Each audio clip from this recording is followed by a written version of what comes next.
na ako rin ang naglilinis. Ako ang nag-aayos.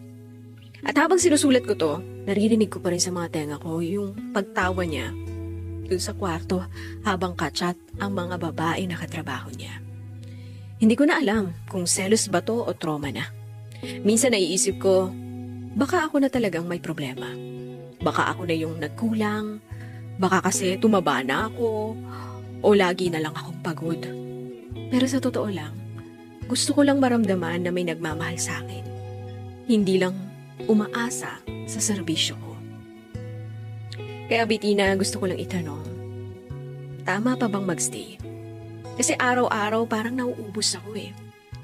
Hindi ako sigurado kung hinala lang tong lahat, pero sa tuwing nakikita ko yung sarili ko sa salamin, hindi ko nakilala kung sino yung babaeng naniwala sa kanya dati na kahit anong mangyari, hindi niya ako iiwan dahil mahal niya ako.